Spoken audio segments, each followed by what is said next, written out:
حضور اکرم صلی اللہ تعالی علیہ وسلم جب اعلان نبوت فرمائے ہیں، حضرت خدیجہ ایمان لائیں، اپنے مال سے مدد کیا، ساری چیزیں کی۔ جانتے ہیں جب حضور پاک نے حضرت خدیجہ سے نکاح کیا، آپ کی عمر 25 سال تھی، ان کی 40 سال۔ سیدہ خدیجۃ الکبریٰ رضی اللہ تعالیٰ عنہا کے ساتھ حضور صلی اللہ علیہ وسلم نے 25 سال گزارے، 25 سال گزارے۔ حضور کی عمر پاک 50 سال ہو چکی تھی، حضرت خدیجہ کی عمر 65 سال کی ہو چکی تھی، لیکن اس بیچ میں رسول کریم صلی اللہ علیہ وسلم نے کبھی کسی دوسری عورت سے نکاح نہیں فرمایا۔ ان 25 سالوں میں حضور صلی اللہ علیہ وسلم نے کسی دوسری عورت سے نکاح نہیں کیا، صرف حضرت خدیجۃ الکبریٰ کے ساتھ رہے۔ اس کی وجہ یہ تھی کہ یہ عورت عام عورتوں کی طرح نہیں تھی، حضور صلی اللہ تعالی علیہ وسلم کی ایسی سپورٹر کہ رہتی دنیا تک ان کے احسانات پوری امت نہیں چکا سکتی، پوری امت نہیں چکا سکتی۔ حضور پاک صلی اللہ تعالی علیہ وسلم جب مدینہ طیبہ تشریف لائے، حضرت عائشہ نکاح میں آئی تھی۔ یہ بھی حدیث ہے حضرت عائشہ کی، کہتے ہیں ہر بات پر حضور صلی اللہ علیہ وسلم خدیجہ کا ذکر کرتے تھے۔ حضرت عائشہ کہتی ہیں کبھی مجھے غیرت آتی تھی اور میں کہتی تھی کہ صرف آپ کی ایک ہی بیوی ہے کیا حضرت خدیجہ؟ ہر بات میں آپ خدیجہ کا ہی ذکر کرتے ہیں۔ حضور صلی اللہ تعالی علیہ وسلم حضرت عائشہ سے کہتے ہیں عائشہ ہاں وہ اس بیوی کی طرح کوئی دنیا میں آ ہی نہیں سکتی، میں اس کا ذکر ہمیشہ خیر کے ساتھ کرتا رہوں گا۔ حضرت عائشہ صدیقہ جب کبھی حضرت خدیجہ کے متعلق سوال کرتی، میرے آقا فرماتے جب پورے مکہ والوں نے مجھے جھٹلایا تھا تو خدیجہ نے اپنایا تھا، جب لوگ مجھ پر سوشل بائیکاٹ کر چکے تھے خدیجہ نے اپنا پورا مال مجھ پر قربان کیا تھا، جب لوگ ہمیں اپنے گھروں سے دور کر چکے تھے تو خدیجہ میرے ساتھ دن اور رات رہا کرتی تھی۔ حضور صلی اللہ تعالی علیہ وسلم کے لیے یہ کیسی سپورٹر تھی جانتے ہیں؟ غار ہیرا 3000 فٹ اونچی پہاڑی آج بھی مکہ میں موجود ہے۔ میرے آقا صلی اللہ تعالی علیہ وسلم اپنی عبادتوں کے لیے غار ہیرا جاتے تھے اور وہاں کبھی کبھار 2 دن 3 دن تک آپ قیام فرماتے۔ حضور پاک صلی اللہ تعالی علیہ وسلم کے لیے حضرت خدیجہ اپنے گھر سے کھانا لے کر دن میں 2 مرتبہ، کبھی 2 دن میں 3 مرتبہ اوپر چڑھ کر کے جایا کرتی۔ آج جو گئے ہیں عمرہ یا حج کے لیے، جنہوں نے چڑھائی کی ہوگی انہیں معلوم ہے، ایک بار چڑھ کے آنے کے بعد 8 دن سو جاتے ہیں لوگ، اتنی تکلیف ہوتی ہے، بہت اونچی پہاڑی ہے۔ اور ماں سیدہ خدیجۃ الکبریٰ رضی اللہ تعالیٰ عنہا روزانہ اپنے رفیق حیات سرکار دو عالم صلی اللہ علیہ وسلم کے لیے اپنے گھر سے کھانا لے کر اتنی بلندی پر جاتی، اور کبھی حضور صلی اللہ علیہ وسلم اتر رہے ہوتے غار ہیرا سے یا اپنے گھر کے باہر آ کر کھڑی ہو کر انتظار کرتی۔ لوگ گزرنے والے کہتے ہیں خدیجہ آ جائیں گے تیرے شوہر، ابھی اوپر سے اتر رہے ہیں، تو باہر کیوں کھڑی ہے، چھاؤں میں کھڑی ہو جا۔ حضرت خدیجہ کہتی مجھے یہ زیب نہیں دیتا کہ میرے شوہر دھوپ میں چلے آ رہے ہوں اور میں چھاؤں میں کھڑی رہوں، جب تک وہ میرے پاس نہ آ جائے میں بھی وہیں سے ہی کھڑی رہوں، اس لیے کہ وہ دھوپ میں آ رہے ہیں تو میں بھی دھوپ میں کھڑی رہوں۔ یہ ان کی محبت تھی سیدہ خدیجۃ الکبریٰ رضی اللہ تعالیٰ عنہا۔ آخری لمحات ہیں سیدہ خدیجۃ الکبریٰ رضی اللہ تعالیٰ عنہا کے۔ عزیزان گرامی، حضور صلی اللہ تعالیٰ علیہ وسلم کی ساری بیویوں میں ایک خصوصیت حضرت خدیجہ کو یہ بھی حاصل ہے کہ حضور اکرم صلی اللہ علیہ وسلم کے سارے اولاد حضرت خدیجہ کے پیٹ سے ہوئے، حضرت خدیجہ کے بطن مبارک سے ہوئے۔ صرف ایک ہیں حضرت بی بی ماریہ قبطیہ کے نام سے، وہ باندھی تھی، لیکن ازواج مطہرات میں حضور صلی اللہ تعالی علیہ وسلم کی بیویوں میں صرف اور صرف حضور کی اولاد حضرت خدیجہ سے ہوئے، باقی کسی سے نہیں۔ 6 اولاد حضرت خدیجہ کے بطن سے ہوئے۔ حضور پاک صلی اللہ تعالی علیہ وسلم کی اولاد کی ماں حضرت خدیجہ، بلکہ یوں سمجھو آج پوری کائنات میں پھیلے ہوئے سادات کی بھی ماں حضرت خدیجۃ الکبریٰ۔ یوں تو حضور کی اور بھی ازواج مطہرات ہیں، سادات کی کوئی اور ماں ہو سکتی، حضور صلی اللہ تعالی علیہ وسلم کی الگ الگ بیویوں سے الگ الگ نسل ہوتی، لیکن رب ذوالجلال نے حضور صلی اللہ تعالی علیہ وسلم کے اولاد کی ماں ہونے کی شان صرف حضرت خدیجہ کے سر رکھا ہے۔ حضرت خدیجۃ الکبریٰ رضی اللہ تعالیٰ عنہا سے آخری بیٹی سیدہ کائنات فاطمہ الزہرا رضی اللہ تعالیٰ عنہا۔ اب سنیے حدیث پاک، حضور پاک صلی اللہ تعالی علیہ وسلم کی یہ رفیقہ حیات، اپنی زندگی کی شریک حیات، جنہوں نے اپنا سب کچھ حضور کے لیے لٹایا تھا، آخری وقت جب آیا حضرت فاطمہ کو بلاتی ہیں. حضور پاک صلی اللہ تعالی علیہ وسلم اس وقت باہر تھے. حضرت فاطمہ سے کہتی ہیں خدیجہ رضی اللہ تعالیٰ عنہ، بیٹی مجھے لگتا ہے میرے آخری دن ہیں. حضرت فاطمہ رضی اللہ تعالیٰ عنہ کی عمر چھوٹی تھی اس وقت، اور کہتی کیا ہے، مجھے میری طبیعت کی فکر نہیں، فاطمہ میرے جانے کے بعد اپنے بابا کا خوب خیال کرنا. حضور صلی اللہ تعالیٰ علیہ وسلم کے متعلق وصیت کر رہی ہیں. حضرت فاطمہ سے کہہ رہی، میں نے زندگی کے ہر لمحے یہ کوشش کرتی رہی کہ رسول پاک صلی اللہ تعالیٰ علیہ وسلم کے دل اقدس پر ایک ہلکی خراش بھی نہ آنے پائے. اے فاطمہ تم میں سے کوئی بھی اپنے باپ کے متعلق ایک ہلکی خراش آنے والا بھی معاملہ نہ کرنا. اس مرض کی وقت یہ وصیت کر رہی ہیں جس مرض میں آپ کی وفات ہوئی. حضرت خدیجہ رضی اللہ تعالیٰ عنہ اور دنیا کی مالدار خاتون تھیں، بڑی مالدار تھیں مکہ کی، لیکن جانتے ہیں آخر وقت وصیت کیا کر رہی؟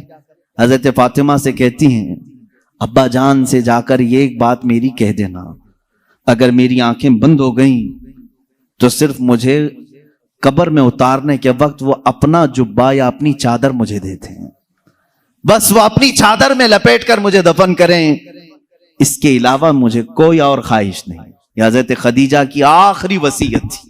حضور پاک صلی اللہ تعالی علیہ وسلم کی وہ رفیقہ حیات جنہوں نے زندگی میں حضور کے ہر قدم پر ساتھ دیا ہے، ہر قدم پر. جب یہ بات حضرت فاطمہ نے اپنے والد گرامی حضور صلی اللہ علیہ وسلم کے پاس آ کر کہا، جانتے ہو میرے آقا نے کیا کہا؟ حضرت خدیجہ رضی اللہ تعالیٰ عنہا کی وفات ہو چکی تھی اور ان کو دفن کیا گیا حضور کی چادر مبارک میں. حضور صلی اللہ علیہ وسلم نے خود اپنے ہاتھوں سے ان کو قبر میں اتارا. جنت المعلا مکہ کے قبرستان میں وہ آج بھی آرام فرمائے. حضرت فاطمہ نے کہا ابا اماں کی صرف یہ خواہش تھی، انہوں نے مجھ سے کہا تھا فاطمہ بابا سے کہہ دینا میرے آخری وقت اپنی چادر دے کر مجھے دفن کریں. میرے آقا کی آنکھوں سے بڑے بڑے آنسوؤں کے قطرے نکلے.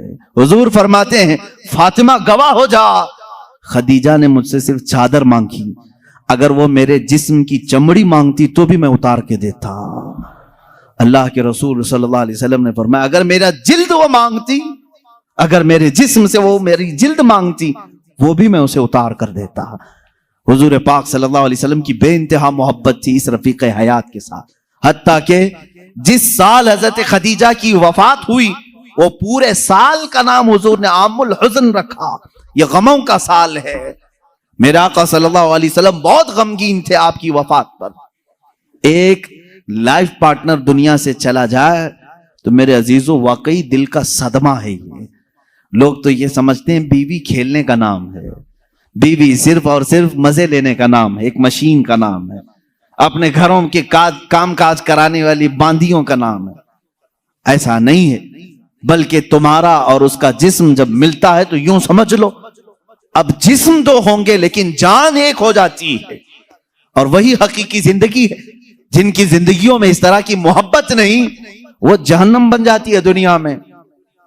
شوہر چھوٹی چھوٹی بات پر عورت کے پیچھے لگا ہوا ہے، عورت چھوٹی چھوٹی بات پر مرد کے سر پر چڑھی ہوئی ہے. کون سی خاک زندگی گزار رہے ہو؟ رسول پاک صلی اللہ تعالی علیہ وسلم نے آسمانوں کی خبر دی، حضرت خدیجہ نے قبول کر لی. یہ اور بات ہے کہ وہ اللہ کے رسول تھے، ان کی ہر بات تسلیم کرنا ضروری، لیکن وہ ہمارے لیے نمونہ عمل بھی ہیں. اللہ نے قرآن میں ہمارے لیے فرمایا تمہارے لیے رسول کی زندگی سب سے بہترین نمونہ ہے، آئیڈیل ہے.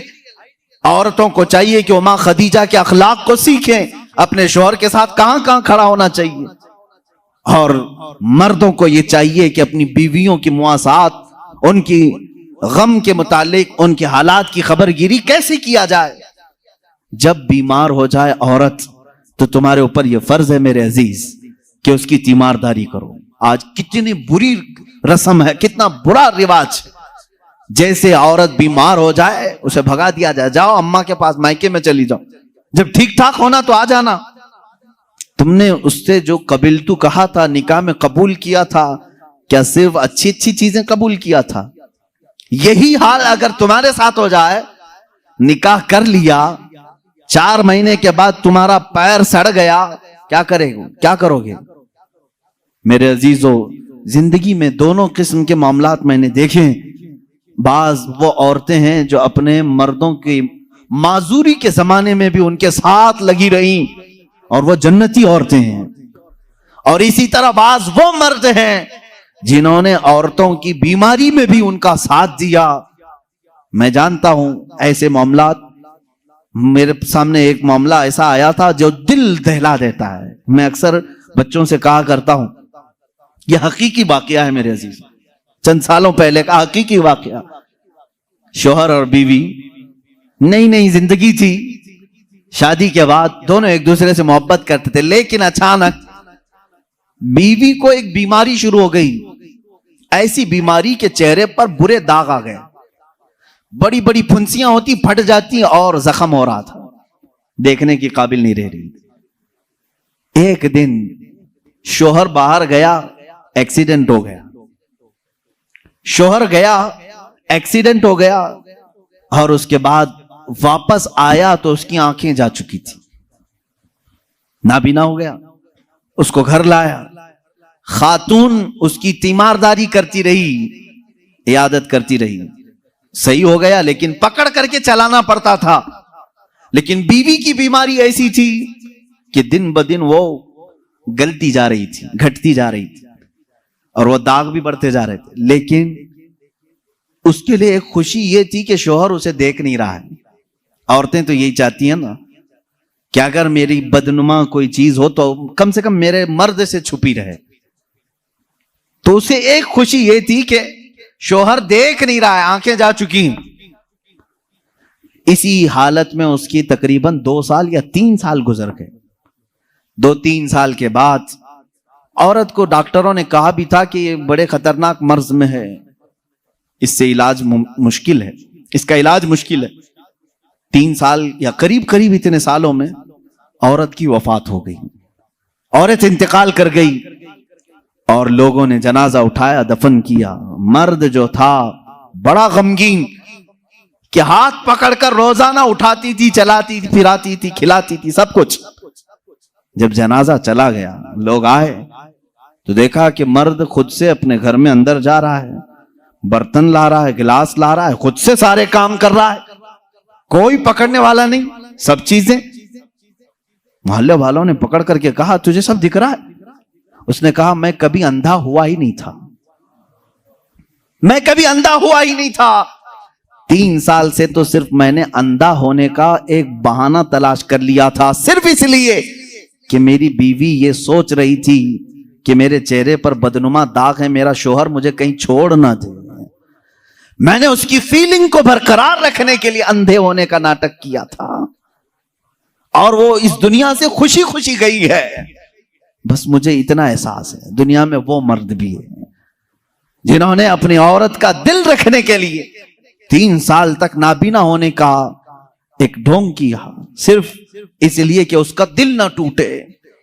بعض بیماریاں ایسی ہوتی ہیں ان سے تم صرف نظر کر لو، قطع نظر کرو، اور اگر تم نے صرف خوبصورتی دیکھ کر کے شادی کی تو تم نے کسی نفس یا کسی جان سے نہیں نکاح کیا، تم تو صرف اور صرف حسن سے شادی کی. یہ حسن 4 دن 5 دن کے بعد ختم ہوگا، تمہارے طبیعت کی اور بہلانے کی چیزیں ختم ہو جائیں گی، تو پھر ناچاکی نا اتفاقی بڑھ جائے گی.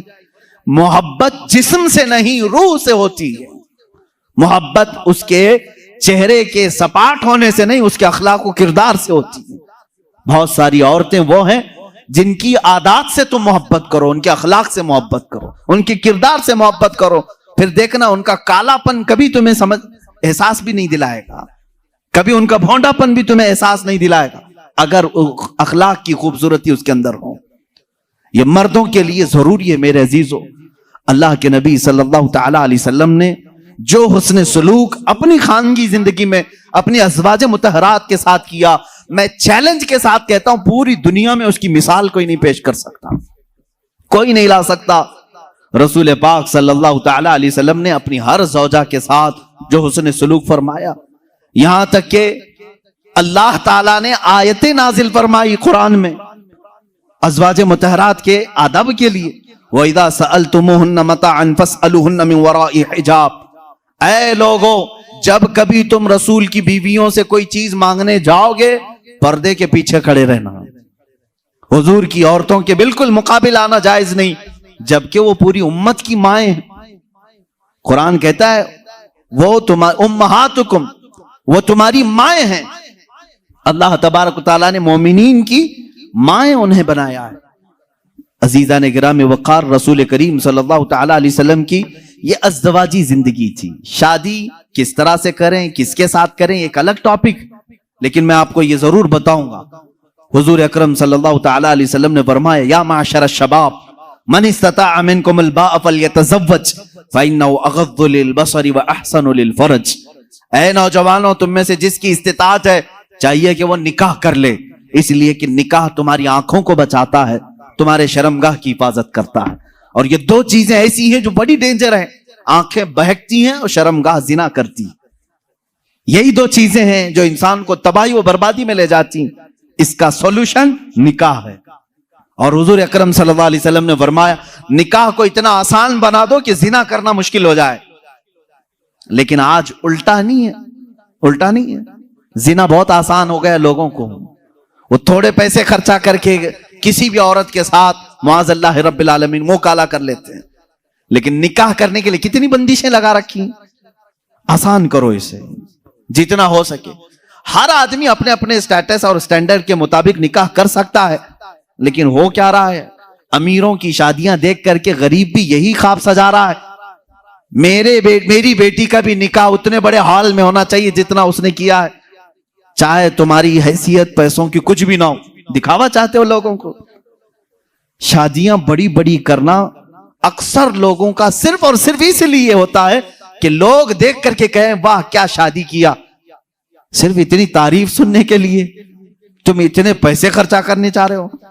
عزیزان گرامی وقار، زندگیاں دیکھو لوگوں کی، جنہوں نے مسجد میں نکاح کیا ان کے بھی بچے ہو رہے ہیں، گھر چل رہا ہے۔ جنہوں نے بہت بڑے 5 سٹار ہوٹل میں نکاح کیا ان کی بھی زندگی چل رہی، بچے ہو رہے۔ ایسا نہیں کہ 5 سٹار ہوٹل میں شادی کرنے کے بعد سونے چاندی کے بچے پیدا ہو رہے ہوں، اور غریب گھر میں شادی کرنے والے کو صرف انڈے آ رہے ہوں، ایسا تو نہیں۔ سب کی نسل چل رہی ہے، شادی کے بعد کی زندگی پر تو کچھ بھی فرق نہیں ہے، صرف اور صرف شیطانی دکھاوا ہے۔ قرآن کہتا ہے ان المبذرین کانوا اخوان الشیاطین، جو فضول خرچی کرتے ہیں وہ شیطان کے بھائی ہیں۔ قرآن کہہ رہا ہے شیطان کے بھائی۔ ہاں میں آپ سے کہوں گا، آپ کو اللہ تعالیٰ نے مال دیا ہے، جتنا مال دیا ہے، آپ مال کے اعتبار سے اپنی شادی اچھی کرنا چاہیں، اجازت ہے، اسلام میں جائز ہے۔ آپ اللہ کی نعمتوں کا اظہار کر رہے ہیں، لیکن ان لوگوں سے میرا یہ سوال ہے جن کے پاس ہے نہیں، قرضے لے لے کر کے دکھاوا کر رہے ہو، کیا ضرورت ہے؟ کیا ضرورت ہے؟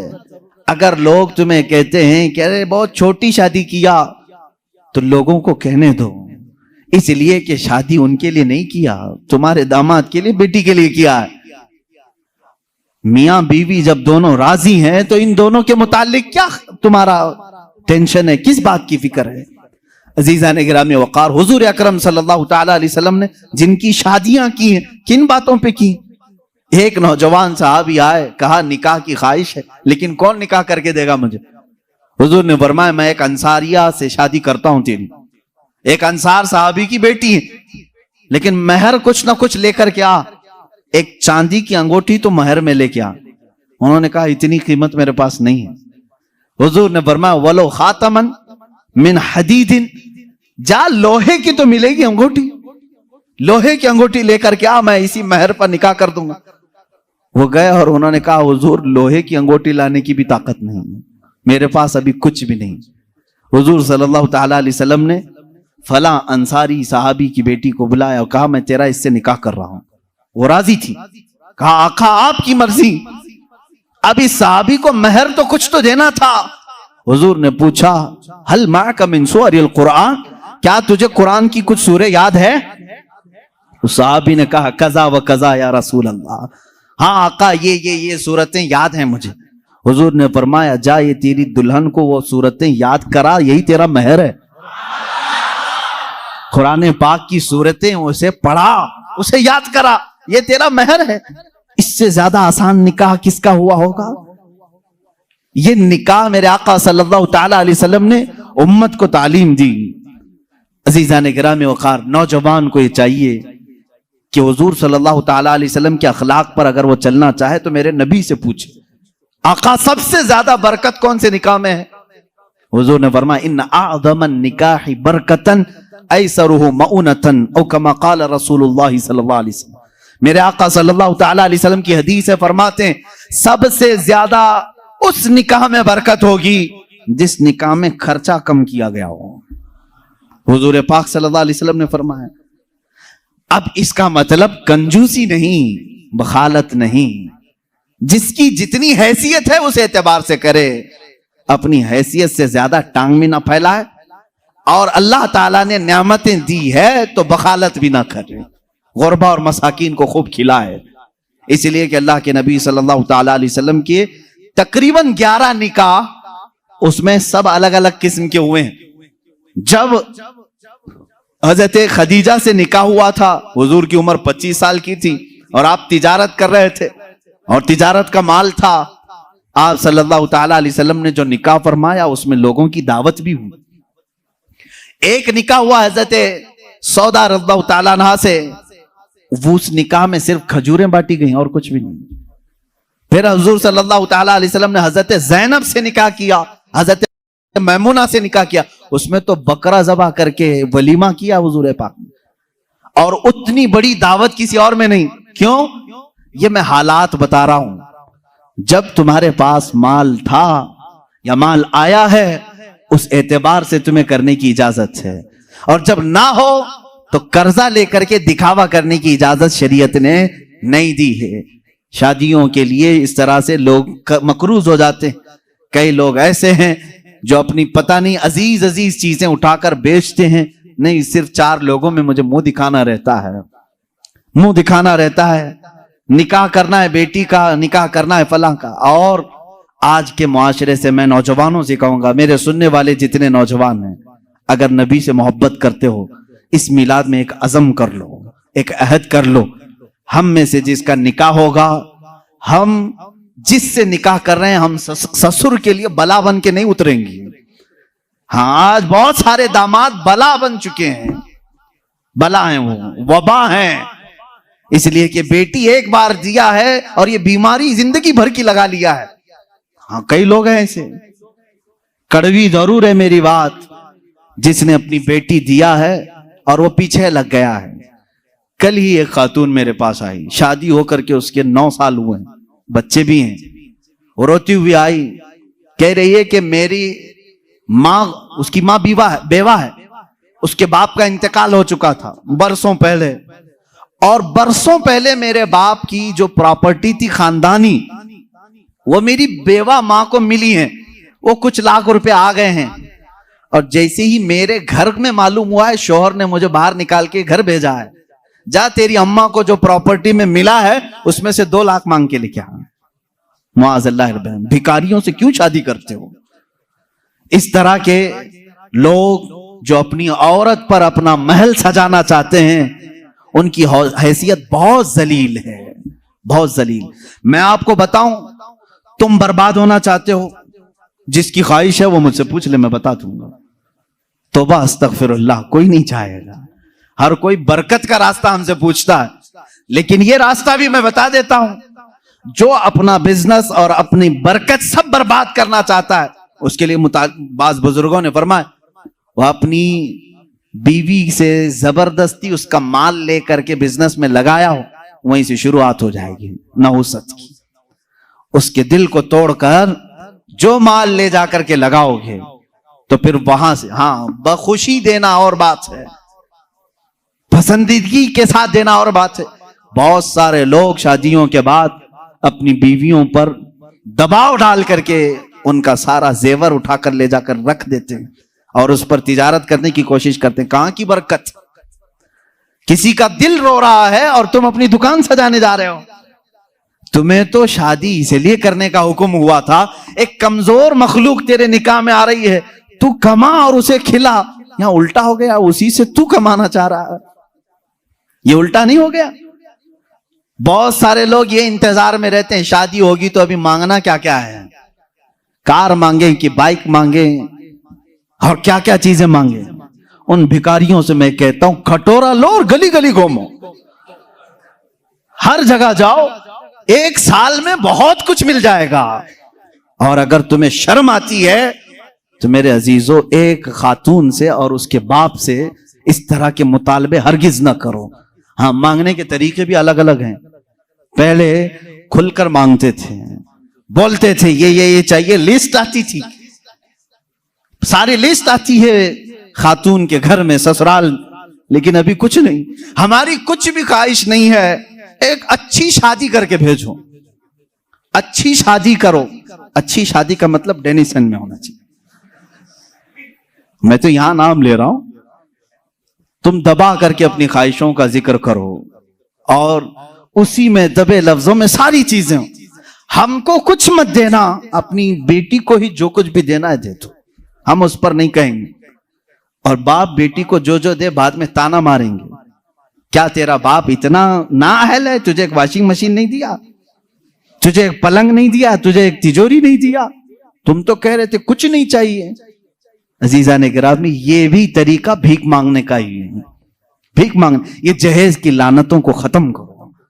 جو وہ اپنی خوشی سے لے آئے وہ اس کا مال ہے, تمہارا نہیں. عورت جو اپنے گھر سے لاتی ہے وہ اس کا خود کا مال ہے, شوہر کا نہیں, نہ سسرال کا ہے. عورت جب تک چاہے اسے استعمال کرے, وہ اجازت دے تو دوسرے استعمال کریں. تم شریعت کا مسئلہ سمجھتے ہو؟ اگر اس کی اجازت کے بغیر کسی دوسرے نے استعمال کیا اس کے مال کو, کل قیامت کے دن اس کی پکڑ ہوگی, اس کی نیکیاں ضبط کی جائیں گی, تم حقوق العباد میں گرفتار ہو جاؤ گے. یہ مسائل ہلکے نہیں ہیں. اس لیے میرے عزیزو وہ اور ہوں گے. مجھے یہاں معلوم ہے کہ یہ رواج کیوں آئے جانتے ہیں؟ یہاں پر ہندوؤں کے یہاں یہ ماحول ہے, جہیز کی رسم بہت خطرناک بلا ہے ان کے ہاں. آج بھی عورتیں جلائی جاتی ہیں جہیز کے نام پر. بعض اسٹیٹ ایسے ہیں آج وہاں جہیز کے نام پر بہت خطرناک معاملات سسرال والے کرتے ہیں. یہ رسم و رواج پہلے سے چلی آئی, جس کی وجہ سے آپ لوگوں نے یہ ایڈاپٹ کیا. ورنہ میں کہتا ہوں نوجوانوں کو عرب میں جاؤ, شادی کرنا مشکل ہو جائے گا. ہاں, وہاں پر تم کیا مانگو گے؟ تمہیں باپ ایک پھوٹی کوڑی بھی نہیں دے گا لڑکی کی. لڑکی کا باپ کچھ نہیں دے گا, بلکہ پلس لڑکی تم سے مانگتی ہے 1 لاکھ روپے مہر میں رکھ, تب میں شادی کے لیے تیار ہوتی. وہاں عورتیں مانگتی ہیں. سعودی میں تو آدھا کلو پاؤ کلو سننا مہر میں دینا پڑتا ہے. بیچارے کتنے نوجوان ایسے کماتے کماتے مہر کی رقم 40 سال کے ہو جاتے ہیں.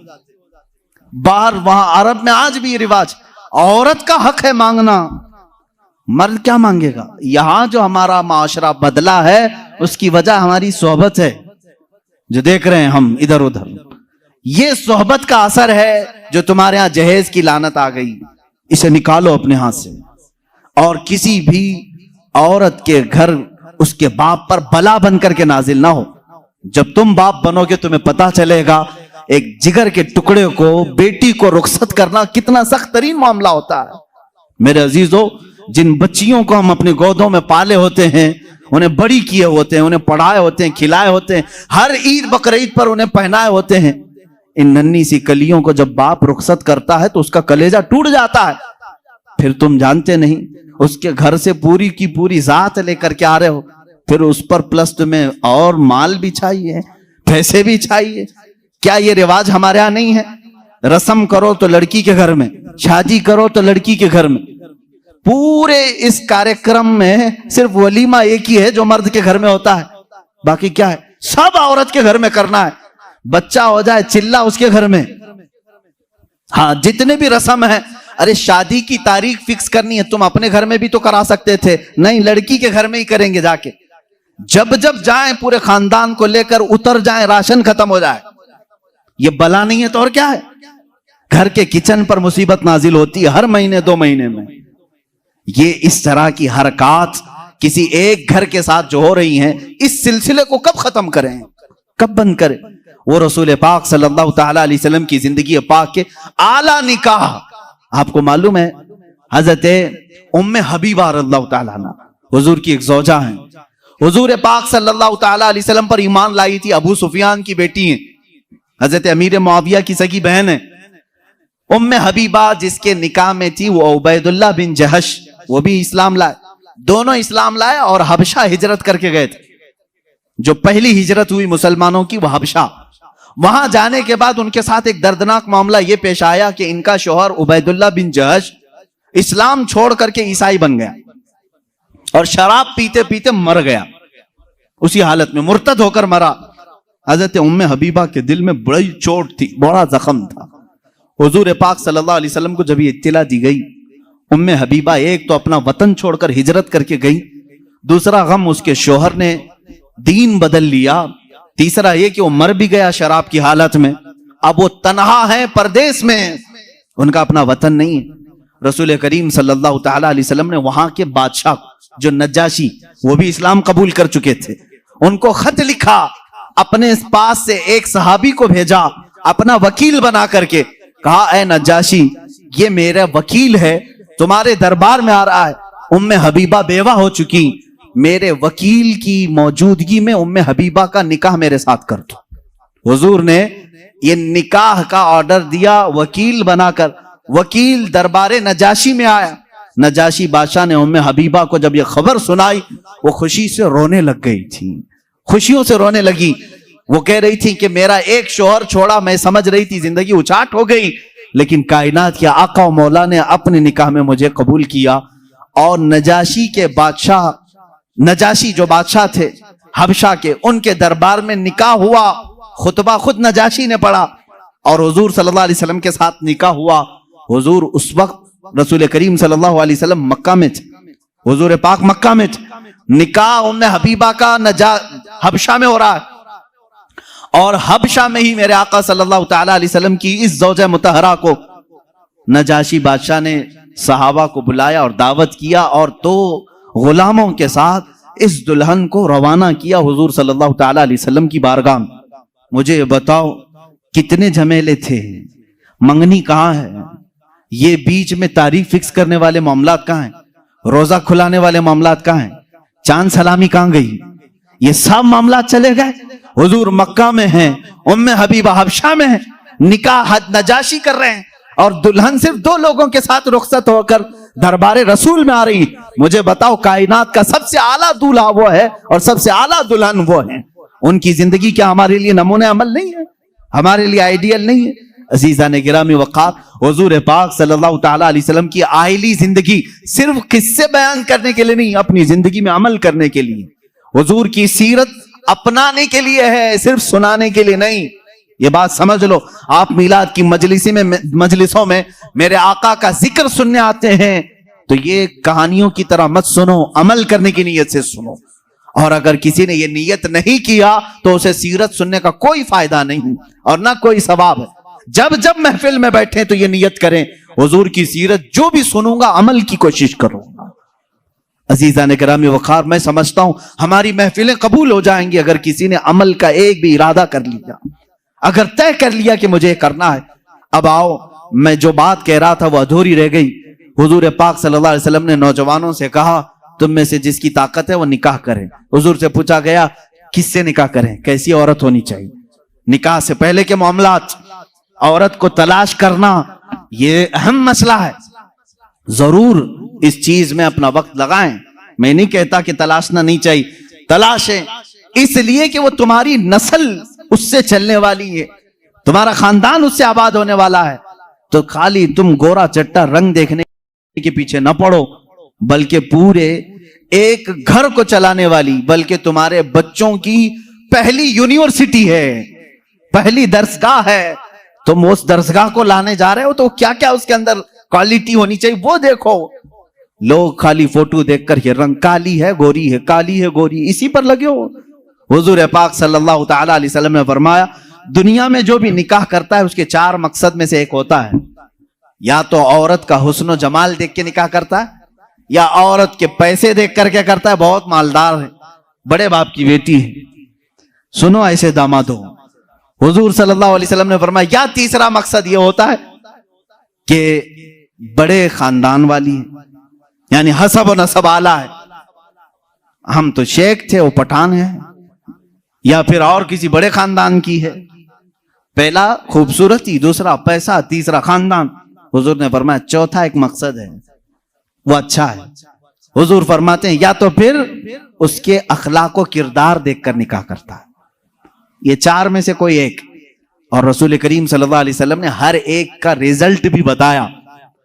جس نے صرف حسن و جمال دیکھا اور کچھ بھی نہیں دیکھا، خوبصورتی دیکھی، میرے آقا فرماتے ہیں ان قریب اللہ اسے فتنے میں مبتلا کرے گا۔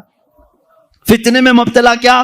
وہ خود اپنی بیوی پر شک کرنے لگ جائے گا چند دنوں کے بعد، خوبصورت ہے، پتہ نہیں کون دیکھ رہا ہے میری بیوی کو، ادھر سے چھپاؤ ادھر سے چھپاؤ، اور اگر وہ کہیں نکل گئی تو شک کرنے لگ جائے گا، کس سے بات کر کے آئی، کس سے تیرا تعلق ہے، پوری زندگی جہنم بنا کے رکھے گا، فتنوں میں مبتلا ہو جائے گا۔ میں یہ نہیں کہہ رہا کہ خوبصورت لڑکی سے شادی نہیں کرنا چاہیے، کرو، لیکن اس کے ساتھ جو دیکھنے کا حکم ہے وہ بھی دیکھو۔ خوبصورت عورتیں، خوبصورت لڑکیاں تمہارے لیے نقصان دہ نہیں، اچھی ہیں، لیکن اس کے ساتھ جو دیکھنے کا حکم ہے وہ دیکھنا ضروری۔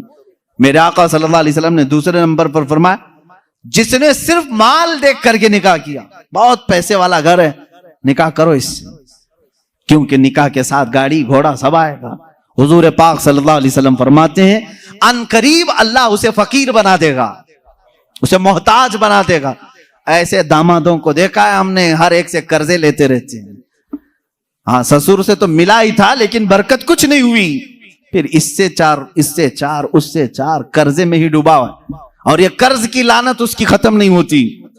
ڈھونڈ کے دیکھو ایسے بہت داماد ملیں گے، یا تو پھر وہ گھر جمائی بنیں گے۔ تیسرا جو بڑے خاندان کو دیکھا، حضور پاک صلی اللہ علیہ وسلم فرماتے ہیں اللہ اسے رسوا کر دے گا، وہ ذلیل ہو جائے گا لوگوں میں۔ ہاں جس نے اخلاق و کردار دیکھا، عورت کے اچھے اخلاق و کردار، اس کی دینداری دیکھا، حضور فرماتے ہیں اللہ اسے دنیا میں بھی برکت دے گا، آخرت میں بھی برکت دے گا۔ اب اس کے ساتھ پلس کیا ہے؟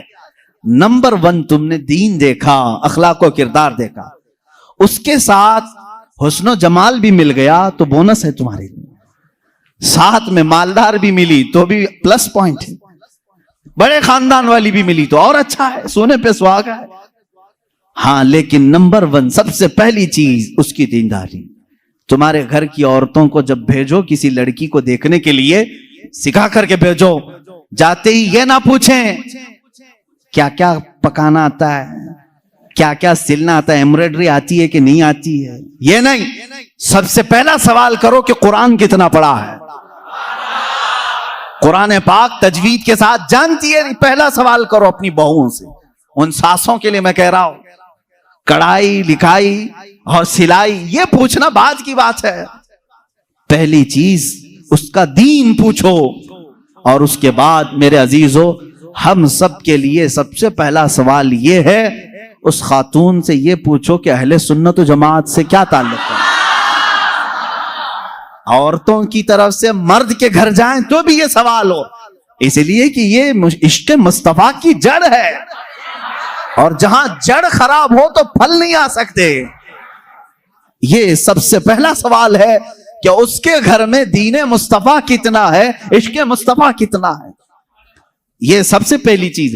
اب یاد رکھنا جس خاتون کو اس سوال کے ساتھ تم لائے ہو، اس کی زندگی پوری اللہ رب العزت کی ذمہ کرم پر ہے، پھر اولاد اللہ کے ذمہ کرم پر ہیں، حسن و جمال کے ساتھ اللہ تمہیں با اخلاق اولاد عطا کرے گا، با اخلاق اولاد عطا کرے گا۔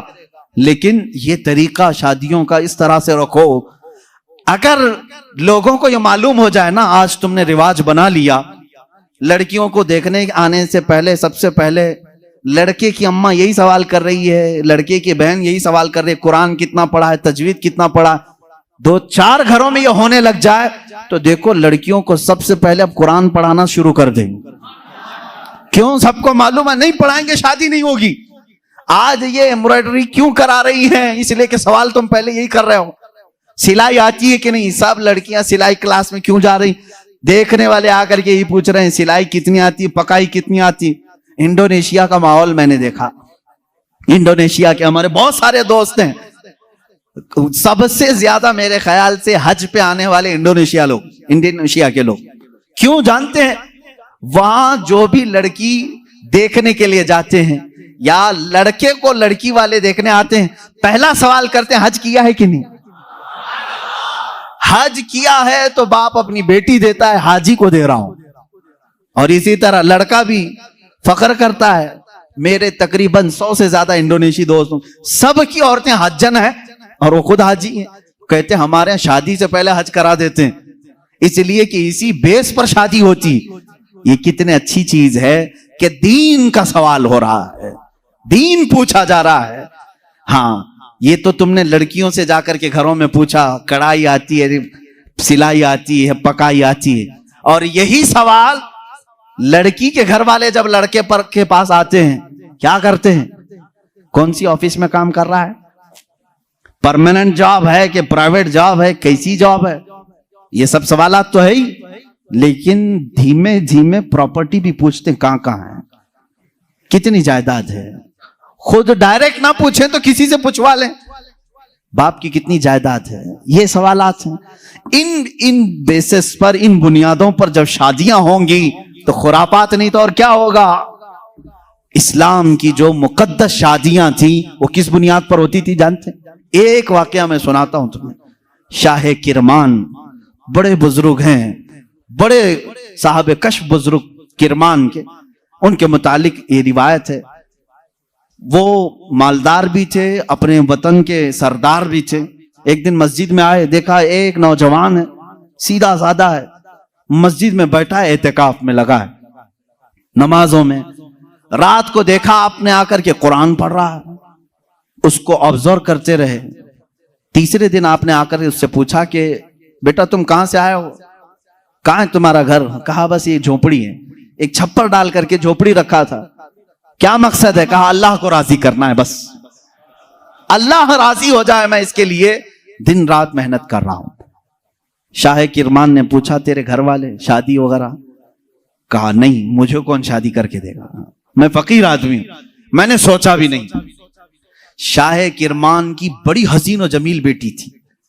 ان کے نکاح کے پیغامات شہزادوں سے آئے تھے، آپ نے دیا نہیں تھا بیٹی کو. شاہ کرمان نے کہا میری بیٹی ہے، کیا میں تجھ سے نکاح کر دوں؟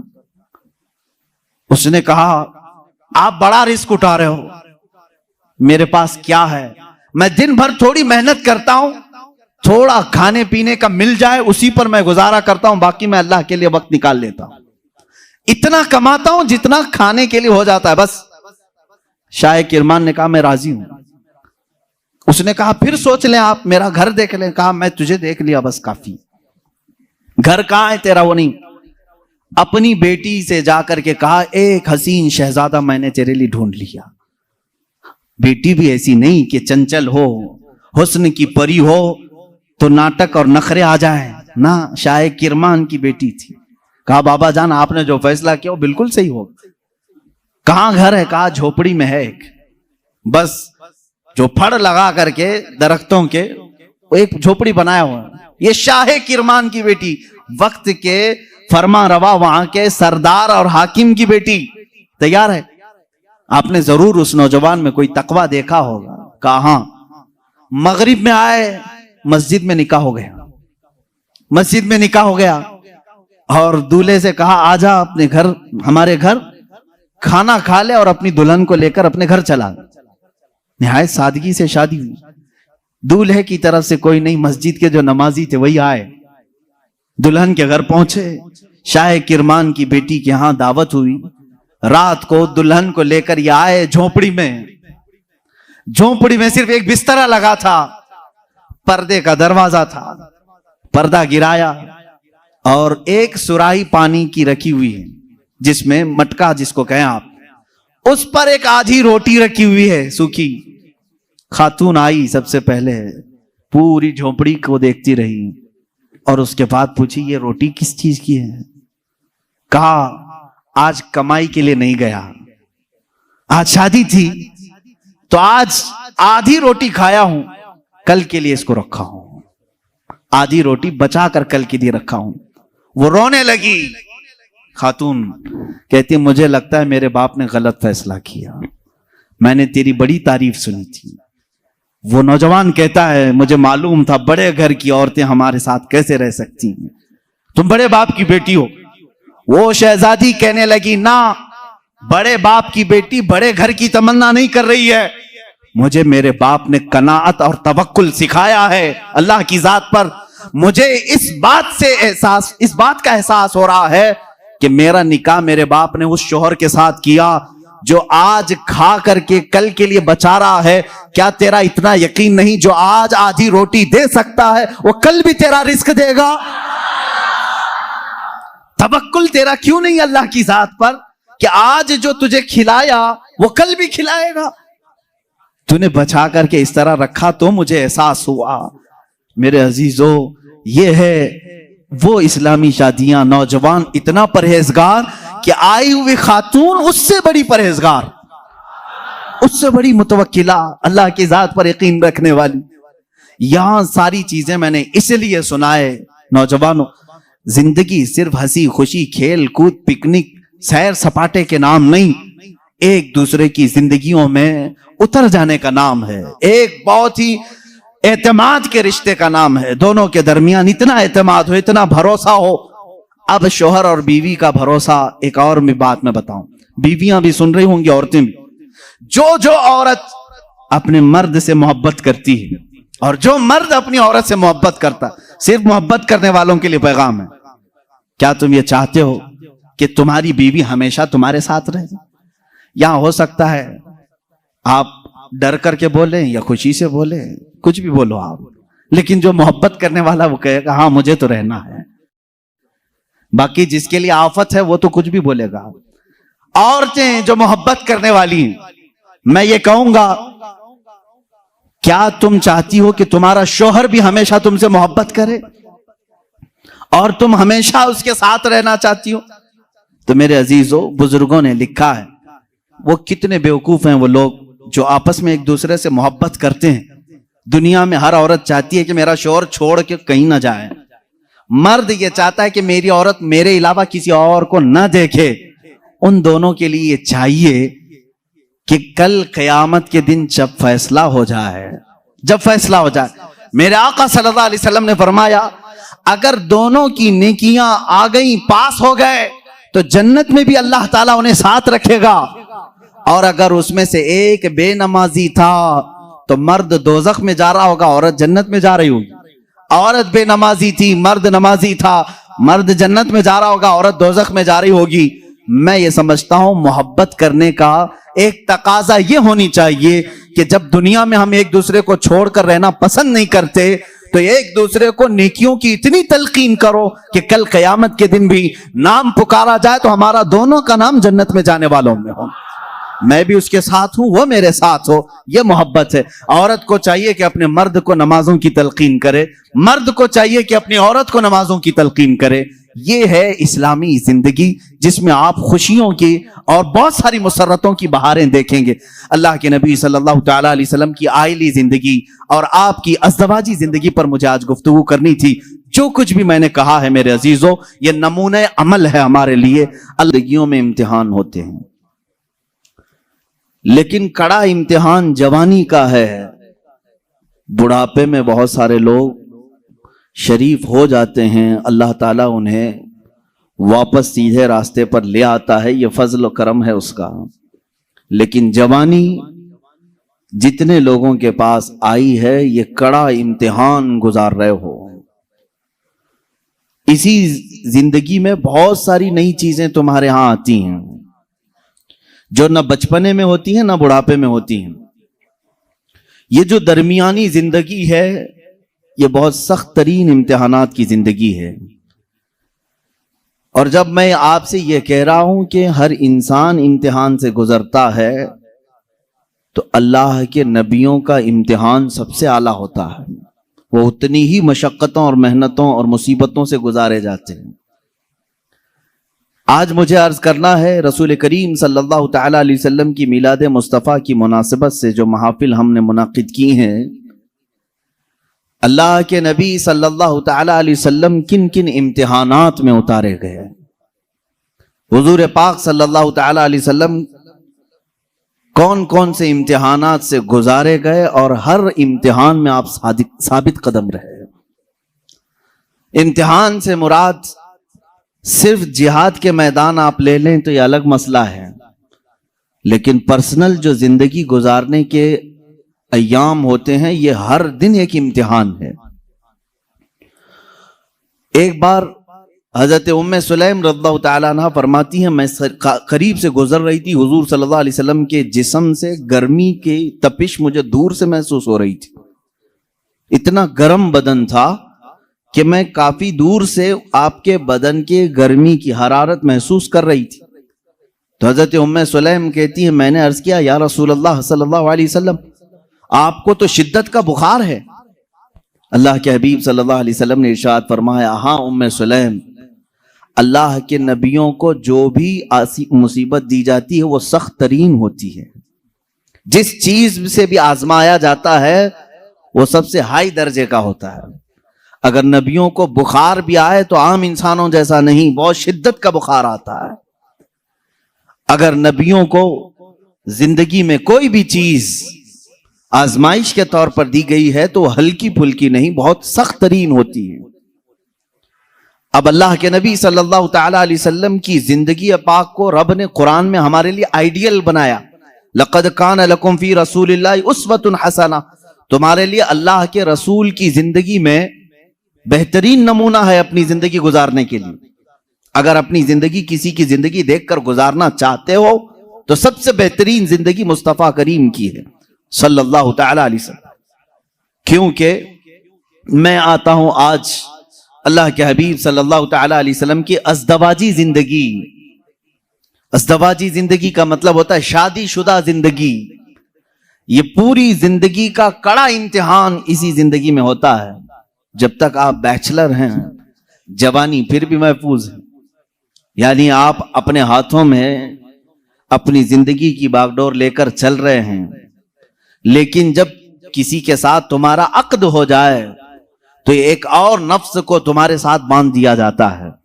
تمہیں اپنے جسم کی حفاظت کے ساتھ ساتھ اپنی خاتون کی امانتوں کی حفاظت بھی ذمہ داری میں آ گئی، اس کے پردے کی حفاظت بھی تمہارے ذمہ آ گئی، اس کے چال چلن کی، اس کے اخلاق و تربیت سب کی ذمہ داری تمہارے اوپر آئی۔ یہ تو بہت چھوٹی ذمہ داری ہے جو اسے کھلانا پلانے والے معاملات ہیں، واقعی پوری اس کی زندگی جو تمہارے اوپر آئی ایک بڑی آزمائش ہے۔ ایک عورت کے ساتھ تم اس کائنات میں صحیح سلامت زندگی گزار کر جا رہے ہو تو اس کا مطلب ہے کہ ایک بڑے امتحان سے کامیاب ہو کر نکلے ہو، بڑا امتحان ہے۔ اللہ رب العزت نے یہاں کائنات میں ہر ایک کے لیے جوڑا رکھا ہے، لیکن آپ دیکھیں کیا ہر عورت کا مزاج اپنے شوہر سے مل جاتا ہے؟ نہیں ہوتا۔ بعض لوگ ہم سے یہ شکایات کرتے رہتے ہیں، بنی نہیں رہی ہے، بنی نہیں رہی ہے، اور ناچاکی ہے، نا اتفاقی ہوتی ہے۔ میاں یہ آپ کے اکیلے کے گھر میں نہیں، ہر مرد اور ہر عورت کے درمیان زندگی میں اونچ نیچ نشیب و فراز آتے ہی رہیں گے۔ یہ تو مالک ہے پروردگار جو جوڑ کر رکھتا ہے، لیکن دو مزاجوں کو سنبھالنا اپنی زندگی میں، اس کو کہا جاتا ہے کہ آدمی اب میچور ہو گیا ہے۔ اسی لیے تو حدیث پاک میں ہے، شادی سے پہلے تمہارا ایمان آدھا ہوتا ہے، نکاح کے بعد تمہارا ایمان مکمل ہو جاتا ہے۔ نکاح کے بعد ایمان مکمل، تو بغیر شادی شدہ آدھے لوگ ہوں، شادی کے بعد مکمل ہو رہے ہو، میچور ہو رہے ہو۔ کیوں؟ اس لیے کہ ذمہ داریوں کا بوجھ اٹھانے اور راستہ چلنے کی عادت اسے ہو جاتی ہے۔ تنہا چلنا اور ہے، پوری کائنات کو لے کر چلنا اور ہے۔ اب یہاں مجھے بتاؤ میرے عزیزو، ایک عورت کے ساتھ زندگی گزار کر دنیا سے جانا ایک کٹھن امتحان ہے، وہیں میرے آقا صلی اللہ تعالی علیہ وسلم نے 11 ازواج مطہرات کے ساتھ زندگی گزاری، اور کسی ایک سے بھی حضور صلی اللہ علیہ وسلم کی ایک شکایت بھی نہیں سنی ہم نے. آج دنیا میں چاہے جو بھی پرہیزگار ہوں، جیسے بھی ہوں، بڑے سے بڑے بادشاہوں کی بیویاں ہوں، لیکن ان کو اپنے شوہروں سے کہیں نہ کوئی شکایت ہوگی. کچھ بھی ہو سکتی ہے، سب کچھ اچھا رکھا ہو، لیکن کسی دن اس کی خواہش کے مطابق اس کی مٹھائی نہ ملی تو اسے شکایت ہے اپنے شوہر سے، مجھے مٹھائی نہیں کھلایا آج. یہ سب کی زندگیوں میں عورتوں کو اپنے شوہروں سے کچھ نہ کچھ شکایات ہیں. کوئی بھی اس کے پسند کے کپڑے آپ نہیں لا کے دے سکے، اسے آج اپنے ماں باپ کے گھر جانا تھا، تم نے ٹال دیا. اس کے گھر والے آ رہے تھے، ان کے ساتھ تم نے صحیح برتاؤ نہیں کیا. یہ شکایات اپنے شوہر سے وہ رکھتی ہے. قربان جاؤ، یہ 11 بیویوں میں سے سب سے پوچھا گیا، رسول اللہ صلی اللہ تعالی علیہ وسلم کی حیات تمہارے ساتھ کیسی تھی؟ وہ ازواج مطہرات کہتی ہیں اللہ کے نبی صلی اللہ تعالی علیہ وسلم نے پوری زندگی میں ہمیں اف تک نہ کہا. ہم غلطیاں کرتی تھیں، خطا کرتی تھیں، لیکن رسول پاک صلی اللہ تعالی علیہ وسلم اسے درگزر فرمایا کرتے تھے.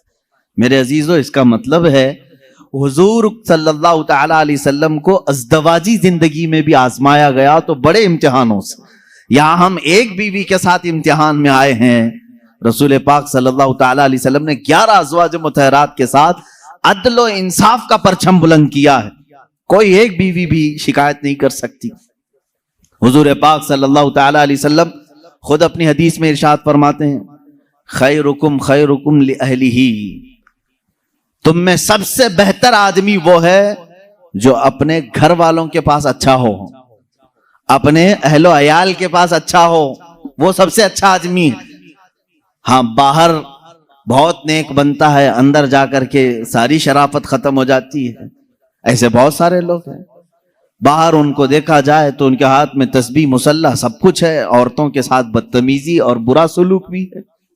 ایسے کئی لوگوں کی عورتیں بھی شکایات درج کراتی ہیں اور وہ کہتی ہیں کہ ہمارے شوہر کوئی نماز قضا نہیں کرتے، اور پلس یہ کہ میرے پاس جو شکایات آتی ہیں اس میں ایک ایڈنگ یہ بھی رہتی ہے آپ کا کوئی بیان بھی مس نہیں کرتے ہیں. اس کے باوجود ان کی شکایت یہ ہوتی ہے کہ گھر میں ان کا سلوک بہت برا ہے، ہمیں خنزیر کہتے ہیں، ہمیں کتا کہتے ہیں.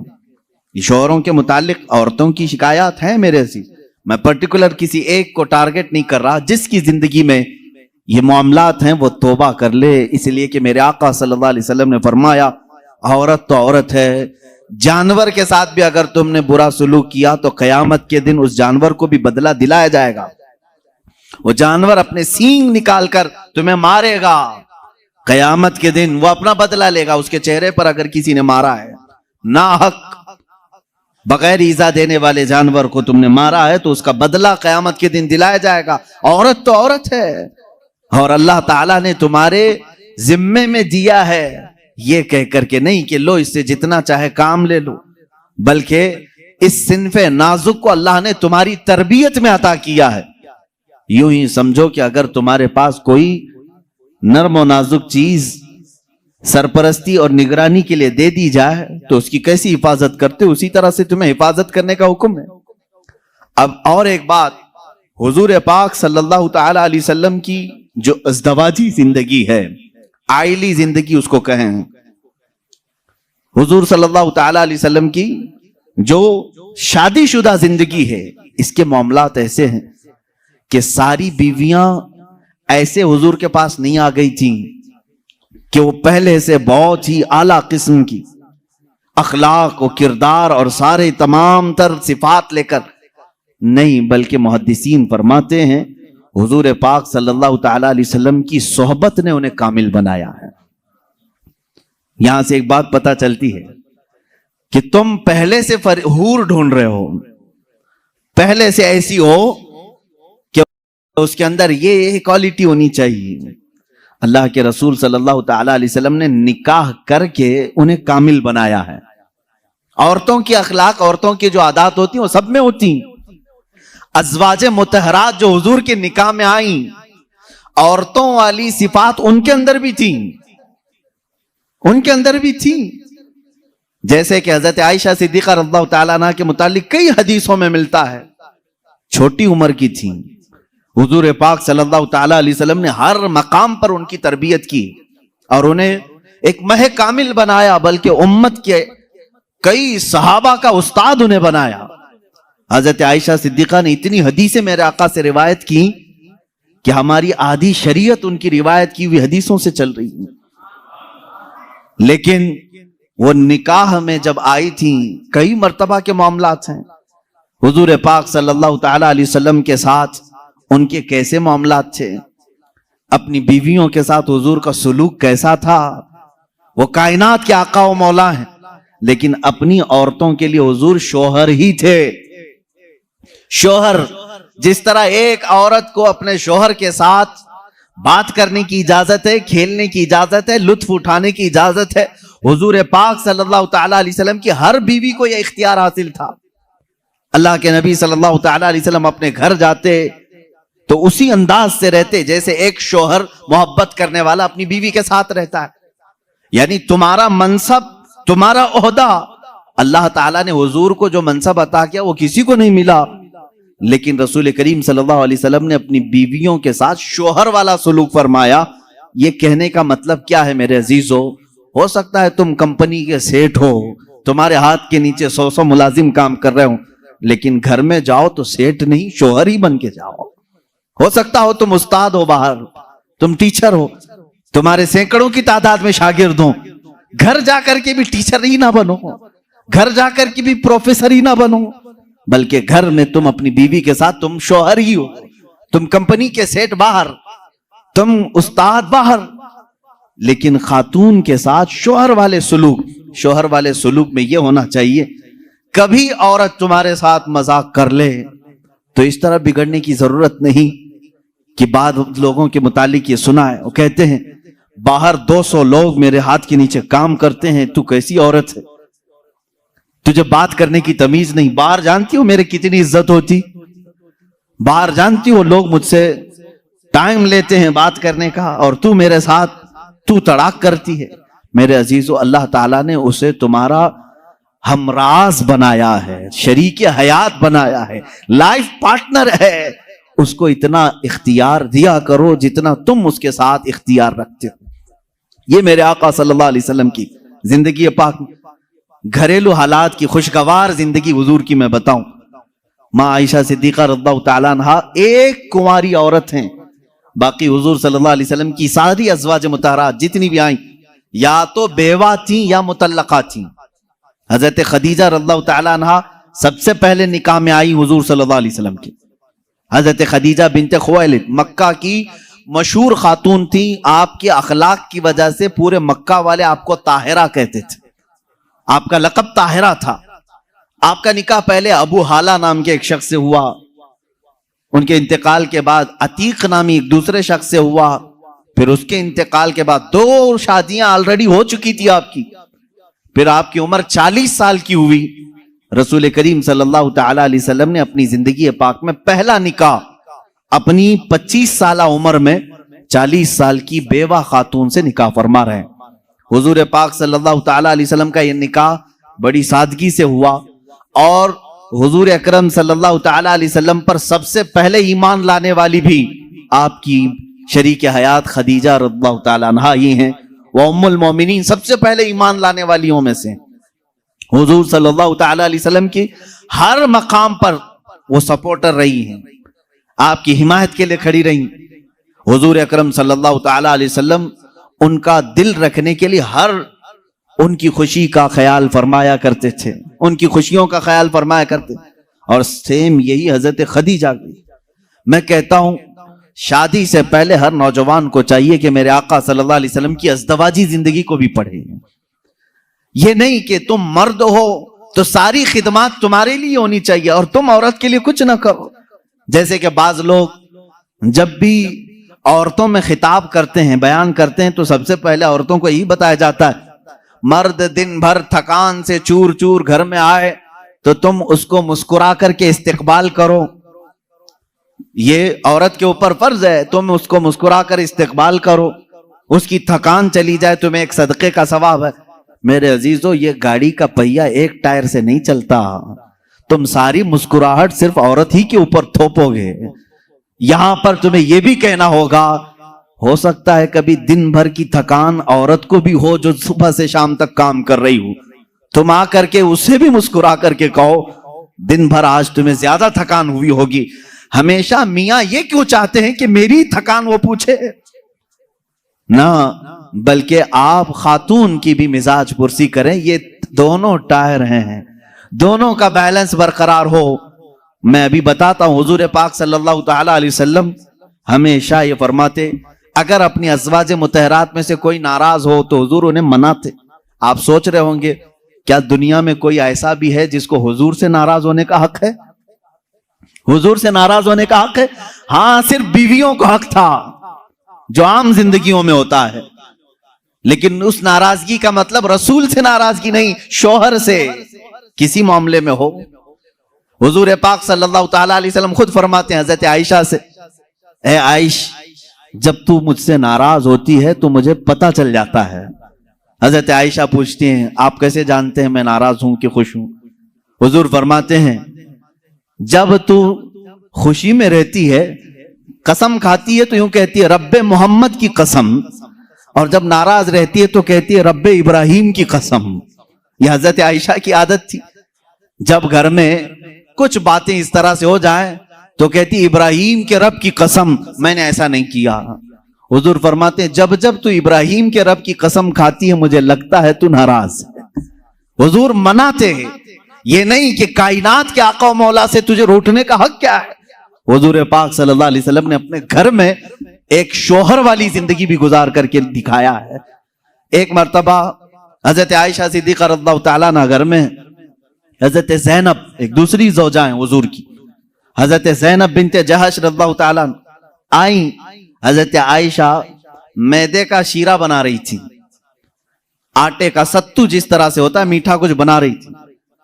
جیسی وہ بنا اس میں کچھ خرابی ہوئی ہو یا جو بھی، حضرت عائشہ حضرت زینب کو کھلانے پر اصرار کرنے لگی کہ آپ گھر میں آئی ہیں، یہ شیرہ پورا کھائیں گی آپ۔ حضرت زینب کہہ رہے میرا جی نہیں چاہتا، میں نہیں کھاؤں گی۔ حضور پاک صلی اللہ علیہ وسلم بیٹھے ہوئے، حضرت عائشہ نے وہ شیرہ اٹھا کر پورا ان کے منہ پہ لگا دیا۔ اللہ کے نبی صلی اللہ علیہ وسلم مسکراتے رہے، کچھ نہیں فرمایا۔ حضرت زینب سے کہا کہ بس بس عائشہ چھوٹی ہے، تم بدلہ مت لو۔ یہ حضور پاک صلی اللہ تعالی علیہ وسلم کی خانگی معاملات ہیں، اپنے ازواج مطہرات کے ساتھ حسن سلوک ہے۔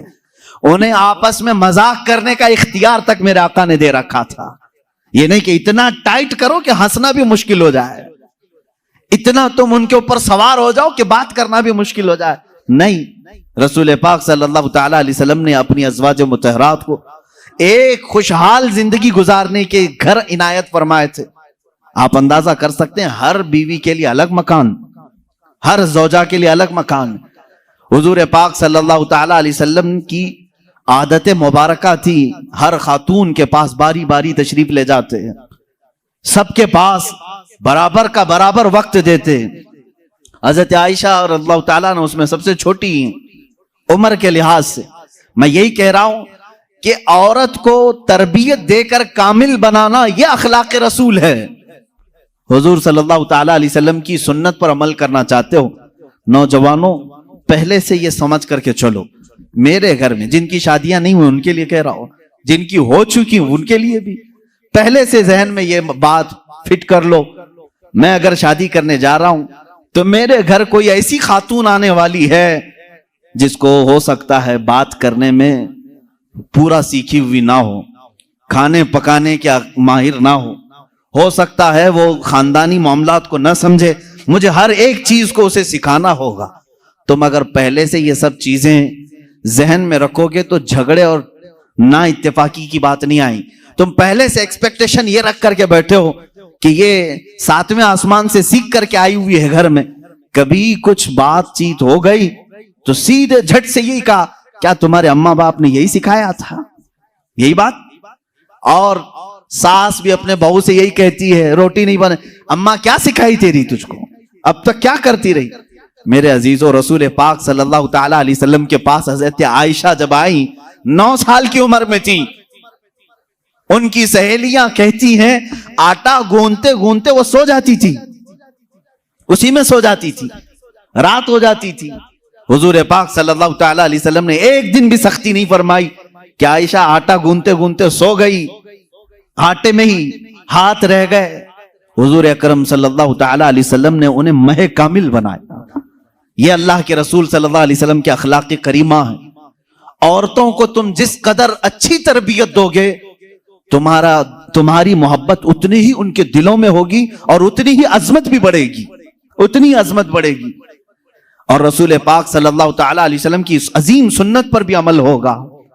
بعض لوگ یہ سوچتے ہیں کہ فل ہائی کوالیفائڈ چاہیے، پوری طرح سے میچور چاہیے، تو تمہارا یہ ایکسپیکٹیشن بعض دفعہ تمہیں دھوکہ دے دیتا ہے۔ تم جو کچھ بھی سوچ کر کے رکھے ہو وہ نہیں آئی، چڑچڑ ہو جاتا ہے، دماغ میں الگ الگ وسوسے آنے لگتے ہیں، پھر دوسرے کا خیال آنے لگتا ہے، اور پھر دوسری بھی ویسی نکلی تو کیا کرو گے؟ اسی لیے اخلاق رسول یہ ہے، اللہ کے نبی صلی اللہ علیہ وسلم کے پاس وہ عورتیں آئیں جو الگ الگ خاندان کی تھیں، الگ الگ مزاج کی تھیں، الگ الگ قبیلوں کی تھیں۔ ارے یہودیوں کے خاندان سے حی بن اخطب کی بیٹی صفیہ رضی اللہ تعالیٰ عنہ حضور کے گھر آئی، ان کے پورے رسم و رواج الگ تھے، سارے خاندانی معاملات الگ تھے، لیکن کیا کبھی وہ مس میچ ہوئی حضور کے ساتھ؟ رسول پاک صلی اللہ تعالیٰ علیہ وسلم نے ان کے ساتھ بھی زندگی کیسے گزاری؟ حضرت صفیہ رضی اللہ تعالیٰ عنہ حضور صلی اللہ تعالیٰ علیہ وسلم کی بارگاہ میں جب آئیں، دیکھیں حضور عدل کیسے کرتے تھے بیویوں کے ساتھ۔ یہ خاندان تھا بنی اسرائیل کا، یہودیوں کا، حضرت موسیٰ علیہ السلام سے جو چلا ہے وہ خاندان تھا۔